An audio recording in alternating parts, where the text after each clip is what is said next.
అందరికీ హాయ్ అండి. ఒక చిన్న విషయం మాట్లాడడానికి వచ్చాను. సుగాలి ప్రీతి అమ్మగారిని నేను ఒకటే అడగదలుచుకున్నాను.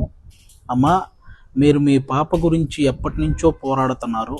కనీసం ఏ గవర్నమెంట్ అయినా దాని గురించి ఎప్పుడైనా స్పందించిందా అమ్మ? ఎప్పుడైతే పవన్ కళ్యాణ్ గారు మీ ఇష్యూని రైజ్ చేశారో అప్పుడే సుగాలి ప్రీతికి ఇంత అన్యాయం జరిగిందని అందరికీ తెలిసిందే.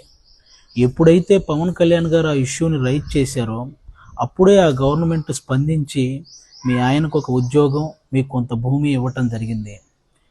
ఆ గవర్నమెంట్ పవన్ కళ్యాణ్ గారు రాకముందే మీకు అవన్నీ చేసుంటే ఆ గవర్నమెంట్కి మీ మీద ప్రేమ ఉన్నట్టు అమ్మ. ఎప్పుడైతే పవన్ కళ్యాణ్ గారు రైజ్ చేయడం వల్ల అవన్నీ మీకు చేశారో అంటే పవన్ కళ్యాణ్ గారు అంటే భయం ఉన్నట్టమ్మా. ఇంత చిన్న లాజిక్ మీరు ఎలా మిస్ అయ్యారు అనేది నాకు అర్థం కాలేదు. అంటే పవన్ కళ్యాణ్ గారి ప్రోద్బలంతోనే అది సిబిఐ ఎంక్వైరీ దాకా వెళ్ళింది. ఛార్జ్ షీట్లో పేర్లు మార్చేసి సిబిఐ వాళ్ళకు కూడా అంతు చిక్కనటువంటి అలాంటి కేసు గురించి ఇంకా పవన్ కళ్యాణ్ గారు ఇంకెంతకాలం పోరాడతారమ్మా? మీరైనా ఆలోచించాలి.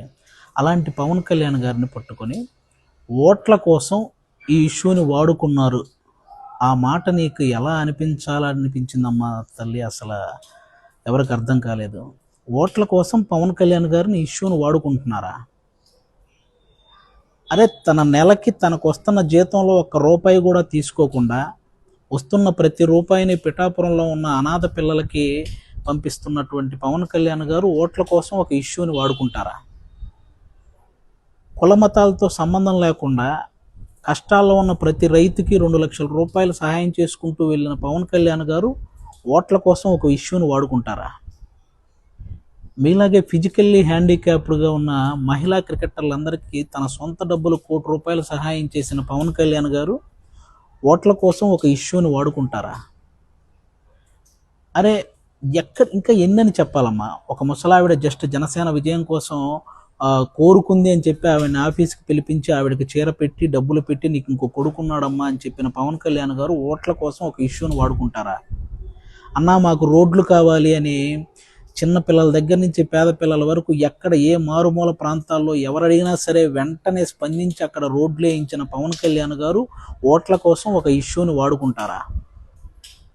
తిరగడానికి ఫ్యాను, వెలగడానికి బల్బు ఉండదని తెలియని మన్యం ప్రాంతంలో ఒక బల్బు, అలాగే వాళ్ళ జీవితాల్లో వెలుగునించి వాళ్ళకి నడవడానికి చెప్పులు, తిరగడానికి రోడ్లు వేయించిన పవన్ కళ్యాణ్ గారు ఒక ఇష్యూని ఓట్ల కోసం వాడుకుంటారా?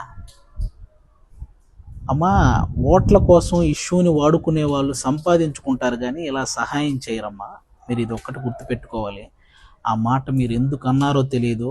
పాలు పోసిన వ్యక్తినే కాటేసే మనస్తత్వం మీకు ఎలా వచ్చిందనేది నాకు ఇప్పటికీ అర్థం కావట్లేదు. ఒక్కసారి దయించి మీరు పవన్ కళ్యాణ్ గారు కాకుండా ఈ ఇష్యూని మీరు కోరుకున్న విధంగా ఎవరైనా నిజంగా న్యాయం చేయగలిగితే నా జీవితంలో జనసేన గురించి మాట్లాడనమ్మా. మీరు పక్కన వాళ్ళ మాటలు విని పవన్ కళ్యాణ్ గారిని విమర్శించడం ఆపేస్తే బెటర్ అని నా ఫీలింగ్ అమ్మా.